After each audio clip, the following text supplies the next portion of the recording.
Hey guys, and welcome back. It's Grant Broggi from the Strength Coach, and today I want to talk about how many days a week should I work out? 3, 4, 5, 6, and am I an intermediate or not? If you like the video, like and subscribe to the channel.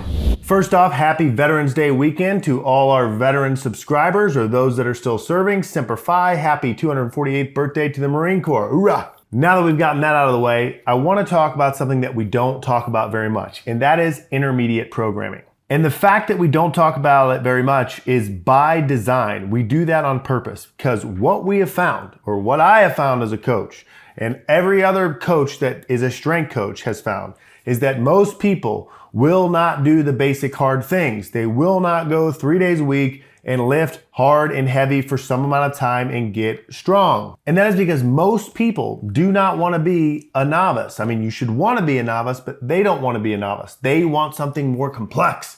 They want complexity. But I must give the viewer, the one that actually has done the program and has gotten strong, I'm talking to you, whoever you are, I believe you're out there, some tools that you can use to set up your week as an intermediate. This isn't a specific program, although I do have a specific program for intermediates if you read my Efficient 5x5 article. And I also have a video, simple deadlift program for intermediates where I kind of break down one of my lifters' workouts. So both of those kind of have some specifics. But today, I just want to talk concepts. I just want to talk about things that you can implement into your training and what might be best for you, whether it's 3, 4, 5, 6 days a week or however you're training. So one of the things that you need to understand before we talk about this is stress recovery adaptation. And yes, we have a video on that you can go watch where we explain what's happening when you go into the gym and you squat heavy. But in simple terms, you lift, you apply a stress, your body goes down to recovery mode, and then it adapts and it is now ready for new weight or a new load. And so if you're brand new at lifting, that's why we say, hey, just add 5 pounds and make this thing continue to go up. Now, if that worked forever, we'd all be squatting 3 sets of 5 for sets of 1,000, but obviously that is not what's happening. We stall out, we plateau, and that is when you become an intermediate. Now, most people, I would say, don't run that novice program long enough. They don't train hard enough. They miss workouts, they don't sleep well, they don't eat enough. They have a bunch of things that are impeding their recovery. And so they've never really topped that out. And that's why it's like, hey, just kind of keep running the novice program, go through your 2 weeks where you don't lift, come back, hop on the novice program again, and keep it simple. But again, we're assuming that you have kind of ridden that program out. And so now it comes down to, hey, do I have to train 3 days a week? So first, let's talk about intermediate programs that are 3 days a week and why I am a pretty big fan of them. The majority of the lifters that I coach online, I all have on 3-day splits. And here's why. They're all busy guys and gals between 30 and 50 that are running their businesses or, working on their careers. And lifting is something that they find very important, but they want to do it as few days as possible. Also, maybe their schedules are a little inconsistent. So on a 3-day split as an intermediate, you're probably squatting and maybe pressing and light pulling on the first day. The middle day, I'd set you up with, heavy pulls and then some, maybe a 5x5 type of pressing and some chins or some type of light accessory. And then on the third day, maybe your intensity squats, and the other pressing exercise maybe for intensity, and then some type of, accessory at the end. But bottom line is your Monday, Wednesday, Friday, 3 days a week, 1 day in the middle. Now, the nice thing about that 3-day split is, let's say Wednesday happens and I don't know, you usually train at 6:30 in the morning and you have travel. You got to catch a 6 a.m. flight. So what do? Well, you roll the Wednesday workout to Thursday. So boom, yep, I have my 2 days of recovery now between Monday and Thursday. I usually have it Monday, Wednesday, not a big deal. And then I take my Friday workout and I roll it to Saturday. So it keeps it very fluid. And as long as you keep those workouts within 72 hours, meaning you don't go 3 days without lifting, you can limp this thing along if you have an erratic schedule. So that's the first thing I would ask yourself is, hey, am I the kind of person that, nope, hell or high water, I train Monday, Wednesday, Friday at 5:30 p.m. Central Time? Or are you someone that has more of a fluid lifestyle and a fluid schedule? If that's the case, you can't skip workouts, but if you have to move them and you only move them 1 day or so, a 3-day program will keep it rolling. Watch those other 2 videos I mentioned before about my brother and this deadlift program and the 5x5s. for specifics of how to lay out a 3-day program. The next thing that is popular that everyone wants to go to because it just sounds cool is the 4-day split, bro. The 4-day split. I'm a splitter now, you know? Back and buys, chest and tries, I'm splitting it up. I don't know what the obsession is, but I've had the most success I've ever had actually running a 4-day split. I'm a fan of 4-day splits, but there's some things you have to understand. So for a 4-day split, what's commonly done is taking a program like, say, the Texas method and saying, hey, I don't have my day one where I can spend 2 to 2.5 hours in the gym, so I'm gonna break this up over 4 days to make my workout times more manageable. And this is a really good idea for a couple of reasons. One, just for scheduling, going to do an hour to an hour and a 15-minute workout fits a lot better into your day than a 2.5 hour one, but also mentally, going in and having a very focused thing that you're supposed to do for a shorter amount of time, even though it's still really hard.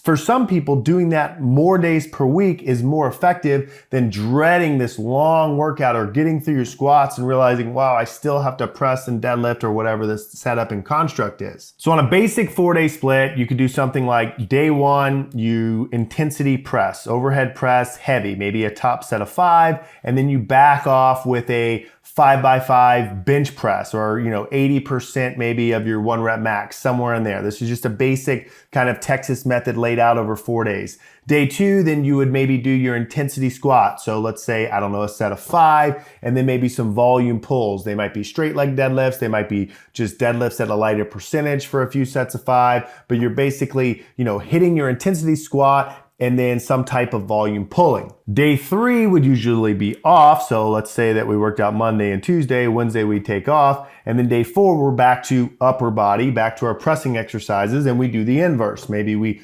bench our intensity top set of 5, and then we press 5x5 after. And then the final day, day 4, Friday, we flip the squat and the deadlift. And so now we deadlift heavy and we finish maybe with a 5x5 squat. Now, the benefits of this 4-day split is that on those upper body days, you have the ability and time to do more things. And for the guys that are out there, chasing huge arms and, getting some more rear delt or whatever, hey, this is a great day to finish with cable crossovers and tricep pull downs. If you like the bicep, dumbbell rack, go hit it, whatever. It's not really my thing, as you can tell with these tiny arms. No, but it's not my thing, but it might be for you. And now your schedule will allow you to do that. Whereas if you squatted, you pressed, and you deadlifted all heavy in one session, it took 2 hours. The last thing you want to do at the end is spend 30 minutes blasting your arms. Now, some people might like to start the week with the bigger lifts, the squat and the deadlift, whereas I set it up with the pressing exercises first. But the reason I did that is because if you squat 5x5 day 1, I know in the example I said on day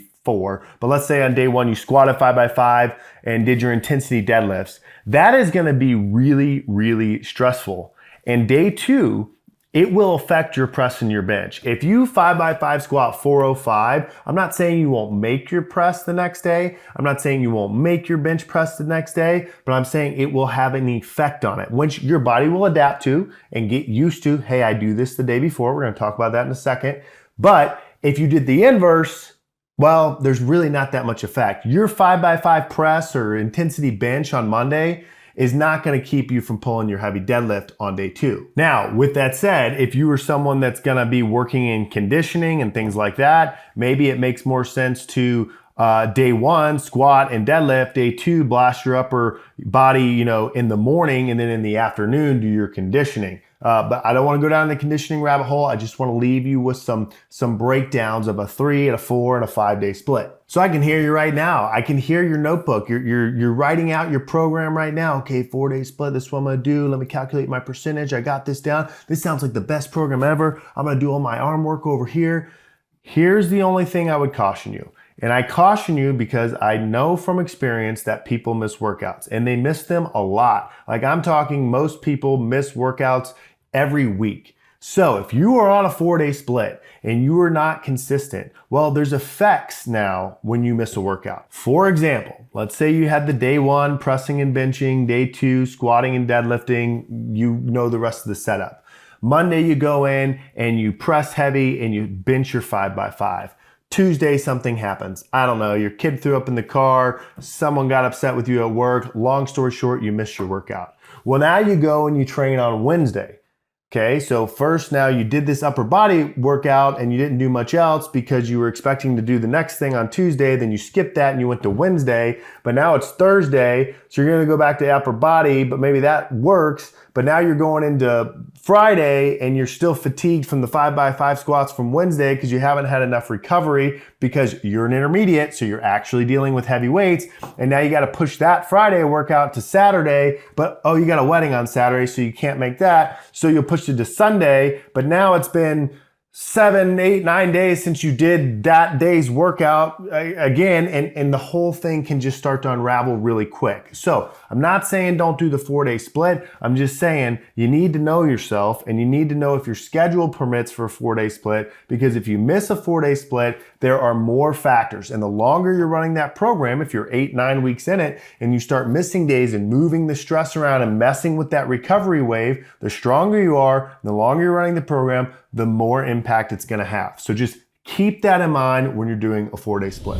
Okay, and finally, let's talk about a 5 or a 6-day split, or what I like to call just one lift a day, which I think can be really useful for some people. Now, I often call it one lift a day, but as I go through it, the reality is it's really not quite one lift a day, but it's pretty close. So I run this a lot when I'm super busy and don't have a bunch of time. It's easier for me to get to the gym 5 or 6 days a week for 50 to 60 minutes than it is 3 days a week for 2 hours. So sometimes I will run a one lift a day program. For me, I always like to squat first. I like to do that the first thing of the week. So I'll go in and I'll squat my 5x5. That's a long, hard workout. It probably takes me an hour. I probably have, 4 to 6 minutes rest in between those sets of 5 after warm up, and boom, I do that. And when I'm done, I'm completely fatigued and wiped out. So then day 2, I might go in and kind of do like the 4-day split routine where I do a top set of 5 maybe on the press and then 5x5 bench. That's a 35, 40 minute workout if you go in there and you're diligent and you're moving. And if you're someone that maybe has a home gym or an office gym, nice thing about a workout like that is you can do it in jeans and a t-shirt if you need to, which again, saves you time. But you have one primary workout there. It doesn't have to be those heavy presses first. I'm just giving you that as an example.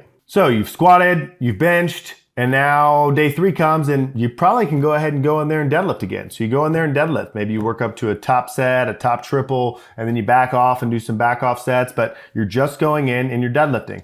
On those days, sometimes I do chins at the end, but that's kind of my routine. Now, as you guys know, I like one conditioning session a week. For most people, I tell them to do it after, one of their lifting days. But if I'm running this, it's Monday, Tuesday, Wednesday. I've squatted, I've benched, and I've deadlifted. Thursday, I might go for a light jog, or I might go for a bike ride, or I might do some hill sprints, or I might go for a hike. But I'll do this like kind of 4 days in a row deal. And then Friday, I'm going to take off because I need to rest, I need to recuperate. And then maybe day 6, I go in and I do an intensity squat. So I did 5x5 on Monday. Now here I am on Saturday. I squat a couple triples, maybe a back off set, and then I do the other upper body movement that I didn't do previously. Hopefully I did 2 movements on that day, but now I have the opportunity to, hey, I squatted and I pressed heavy on Tuesday, now I'm gonna bench heavy or whatever the case is. So splitting it up like that can just give you a little bit more flexibility. But again, same deal that happens with the 4-day split. If you start missing days, it's gonna get hairy. Now, the nice thing with kind of splitting it up over 6 days is if Tuesday something happens and you can't bench, you can just tell yourself in your head, okay, Wednesday I'll just deadlift and put my benches after, or vice versa, but I'm just gonna move this to that day. But remember, when you start moving variables around, if you're actually strong, it does change things. So take a look and see what it is. Something's always better than nothing though. So if you're a person that struggles to find over an hour to go to the gym, a program like this might work for you. So longer video, lots of details, but I just kind of want you to understand the concepts, the pros and the cons. Again, for most people, I find that 3 days a week, basic programming, nothing complex, not a bunch of extra stuff. If you're just training for your general health, is the way to go. But if you have gotten strong and you're looking for, another way to split up your week, maybe a 4-day split is good for you. It allows a lot of work to happen in the course of a week. A 5 or a 6-day or a one lift a day thing might also work. The important thing is that you keep training and that training continues. Hope this video helps. If it does, please like and subscribe to the channel. If you have specific programming questions, please comment below and we will answer them. Thanks. See you next time.